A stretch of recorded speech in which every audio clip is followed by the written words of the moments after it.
তাওয়া চিকেনটা শীতকালে সকালে খোলা জালি পিঠা, বোনা খিচুড়ি, পরোটা, নান যে কোনো জিনিসের সাথে খেতে কিন্তু ভালো লাগে। আসসালামু আলাইকুম, hello everyone, welcome back to my channel Parhana ইনিস কিচেন। আজকে ঘরে থাকা উপকরণ দিয়ে তাওয়া চিকেন রান্না করব এবং আপনাদের সাথে শেয়ার করব। চুলাটা ধরিয়ে একটা তাওয়া বসিয়ে দিয়েছি, তাওয়াটা গরম হওয়া পর্যন্ত অপেক্ষা করব।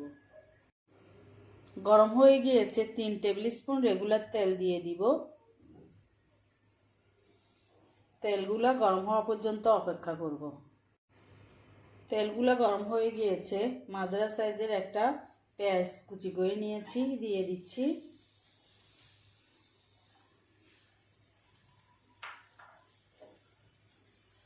এক মিনিট পর্যন্ত নাড়ব।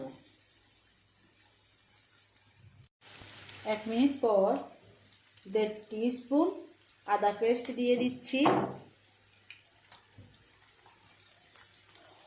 1 টিস্পুন রসুন পেস্ট দিয়ে দিচ্ছি।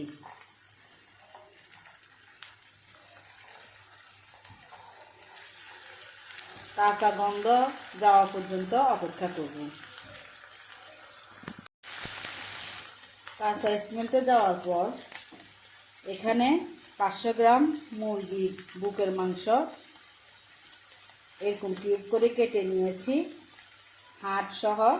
চাইলে আপনারা শুধু মুরগির পিওর মাংস নিতে পারেন। দিয়ে দিচ্ছি। মাংসগুলোকে কেটে ধুয়ে পরিষ্কার করে পানি ঝরিয়ে নিয়েছি। পেঁয়াজ, রসুন, আদার সাথে মিক্স করে নেব।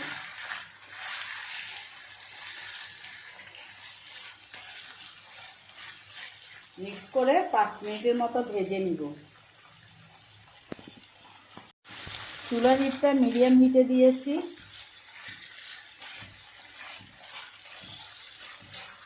আস্তে আস্তে ভেজে নিব।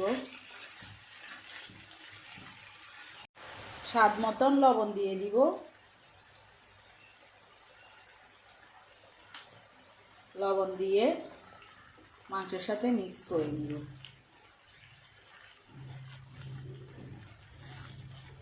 আবার একটু অপেক্ষা করব। ভাজা প্রায় হয়ে গিয়েছে। 1 টেবিল স্পুন পেঁয়াজ পেস্ট দিয়ে দিচ্ছি। এটা অপশনাল, আপনাদের হাতের কাছে পেঁয়াজটা পেস্ট থাকলে দিবেন, না হলে দেওয়ার দরকার না। 1 টিস্পুন জিরার গুঁড়া দিয়ে দিচ্ছি। 1 টিস্পুন হলুদের গুঁড়া দিয়ে দিচ্ছি। 1.5 টিস্পুন মরিচের গুঁড়া দিয়ে দিচ্ছি।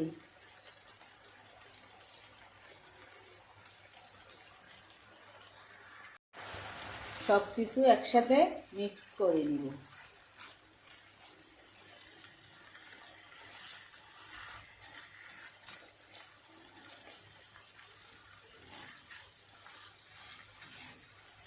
মিক্স করার পর একটা টমেটো কুচি করে নিয়েছি, দিয়ে দিচ্ছি। 4টা কাঁচামরিচ কুচি করে নিয়েছি, দিয়ে দিচ্ছি।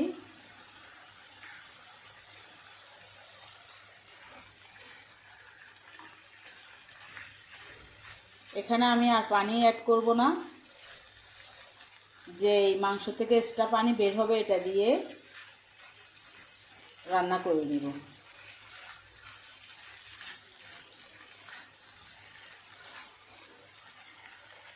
ঢেকে দিব 7 মিনিটের মতো। ভাজা জিরার গুঁড়া দিব 1 টিস্পুন। ধনিয়া পাতা 1 টেবিল স্পুন।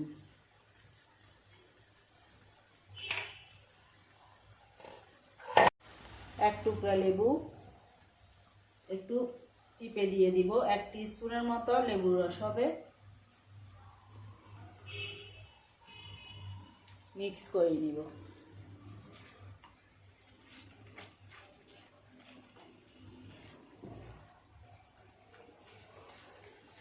আবারও 3 মিনিটের মতো ঢেকে রান্না করব।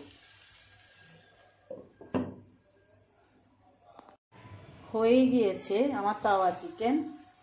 চুলাটা অফ করে পরিবেশনে চলে যাব। রান্নার শেষে চুলে থাকা অবস্থায় চাইলে বাটারটা অ্যাড করতে পারেন। আশা করি আমার এই মজার তাওয়া চিকেন রেসিপিটা আপনাদের ভালো লাগবে। ভালো লাগলে একটা লাইক দিতে ভুলবেন না। আপনি যদি আমার ইউটিউব চ্যানেল থেকে ভিডিওটা দেখে থাকেন, চাইলে চ্যানেলটা সাবস্ক্রাইব করে রাখতে পারেন। ফেসবুক পেজ থেকে ভিডিওটা দেখে থাকলে পেজটা ফলো দিয়ে রাখতে পারেন। ভালো থাকবেন, সুস্থ থাকবেন। আল্লাহ হাফেজ।